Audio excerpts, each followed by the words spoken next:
Okay, let's get a photograph. Bring your hands up onto your chest.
Jackson! Officer Jackson, move those prisoners! Officer Benton! Kitchens aid staff! Officer Townsend, those rocks ain't gonna break themselves. What are you standing there for? Get moving! What are you looking at? Go on, get moving!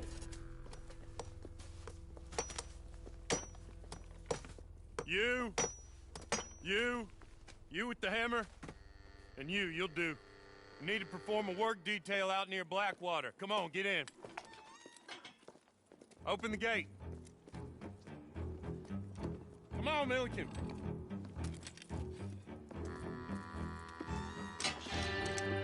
Yeah!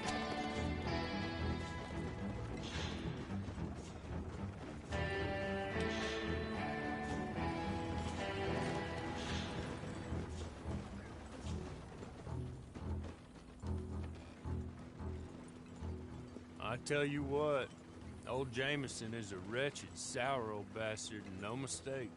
You lot stay calm in there. We weren't saying nothing. Well, you are now. Shut up. You know, my wife has acquired ideas significantly above her station. She's been reading too many goddamn books. Personally, I'm against education. Of women, I mean. And men, I guess. Unnecessary. Doesn't add much to the world. Education.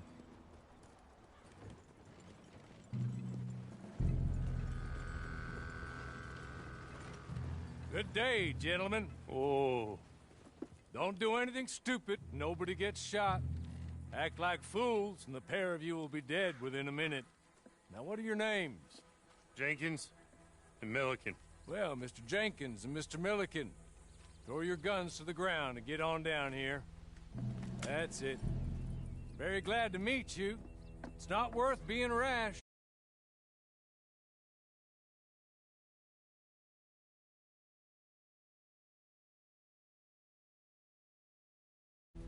Let him out.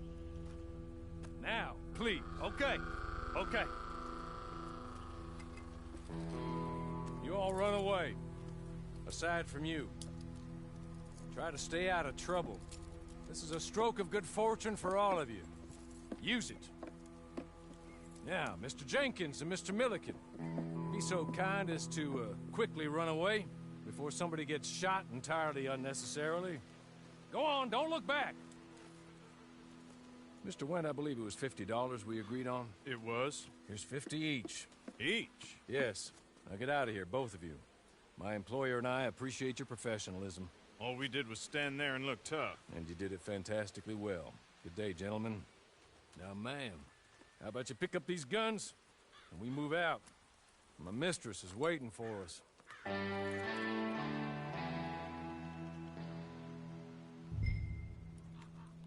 Come along. And you better get on this horse.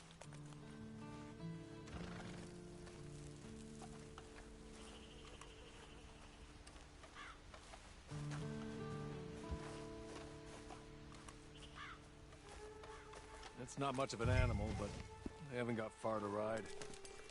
Yeah, I waited on them moving you some weeks. I can wait a while longer. Ready?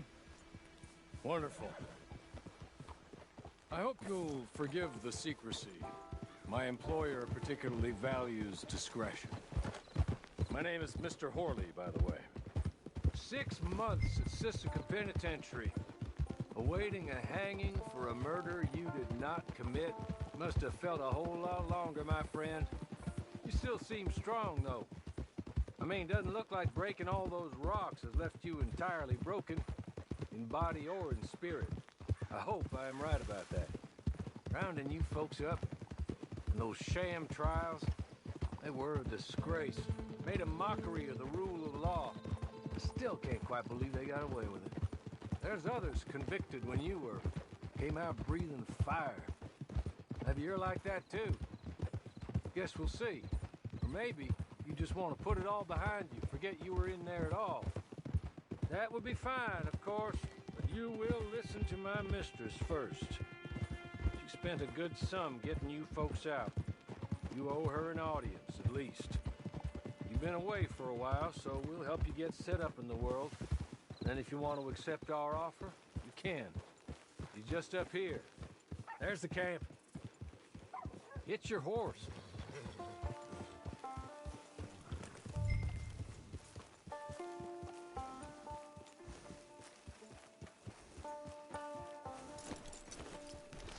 Been a while since you saw a hitching post, huh?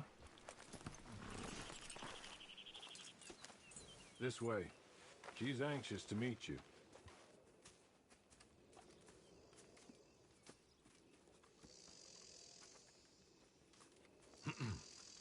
Madam, we're back.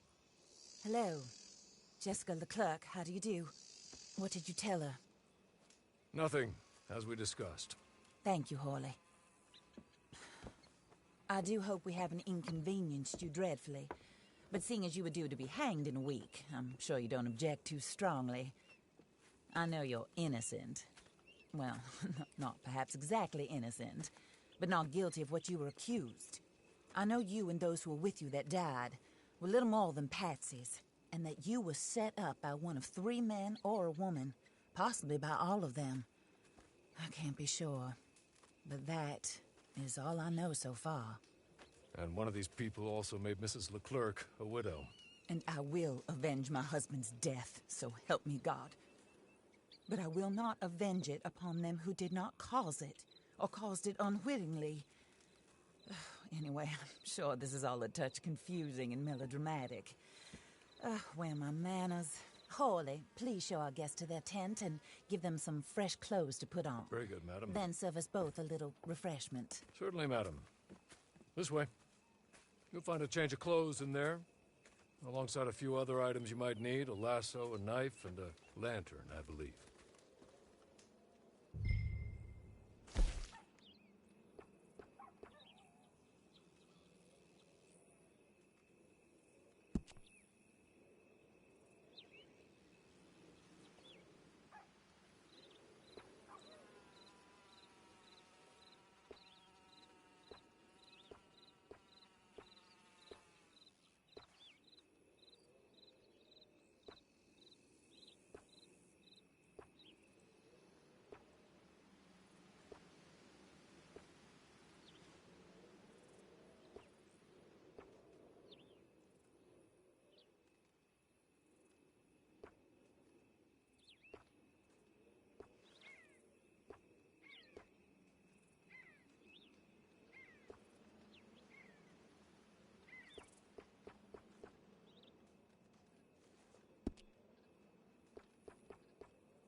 That looks more comfortable.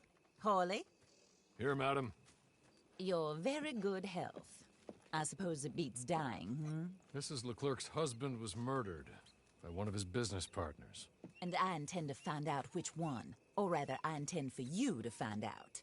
And kill them. You're the only person I could possibly trust to do whatever it takes. Because you and your accomplices, you're the only other victims of their lies still alive. You see, you walked into the town at approximately the same time my husband was shot in the back, but by another gun, firing different bullets to those you possessed when you were arrested. These bullets, this was their mistake. You were rounded up and sentenced to death, all because you came to town and didn't talk too much and seemed like you were nasty. Anyway, here they are, the people who run Blackwater. Mr. Jeremiah Shaw, banker, real estate speculator, and crook. Mr. Amos Lansing, ranch owner, speculator, and crook. Mrs. Grace Lansing, his wife, society patroness, lover of the arts, crook, and my former best friend. Teddy Brown, her disgraced brother, outlaw, wanted man, and still in contact with them. All I ask of you is your help in finding out quite what happened. Mrs. Leclerc would like to help you get back on your feet. Get back to work. Whatever your work may be, I don't judge. You want to rob? Rob. You want to save innocent folk? Do that as well. But you need me just as much as I need you. I think we all understand each other. I hope we do. Good. I look forward to rewarding you for killing those who made me a widow. My husband was a true believer in this country and in the West. He was killed for greed. Foul greed when there's quite enough for everybody. I don't care what your scruples are as to killing. I will take the full burden of that sin upon my shoulders. Goodbye, for now. Then Hawley, go introduce her to nice Mr. Cripps. I think you'll like Cripps well enough. He's long past his prime, of course, but he hasn't gone entirely crazy just yet. And he will help you, better than most of his ilk. Cripps! Get up! Hello, partner. Harley. This is your new boss. Oh, pleased to meet you, partner. J.B. Cripps at your service. We'll pay to get your camp established. Mrs. Leclerc is a generous benefactor. And, where are we headed?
Oh, and, madam, while Cripps is establishing your camp, perhaps you can go to the station and see the clerk, then head to see Clay Davies. He's a horse thief, and, not a terribly nice one. Then meet Cripps back at your camp. See you shortly, boss. Good luck. The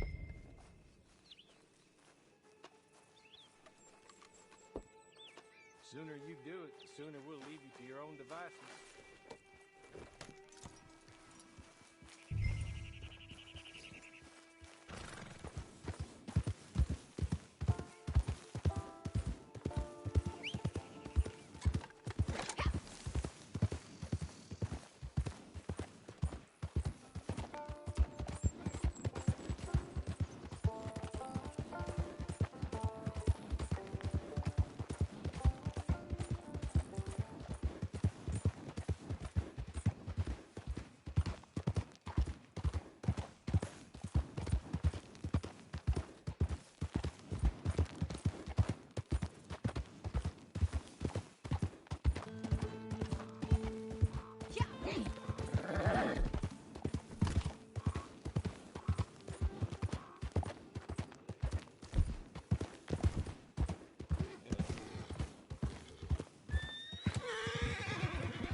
Hello.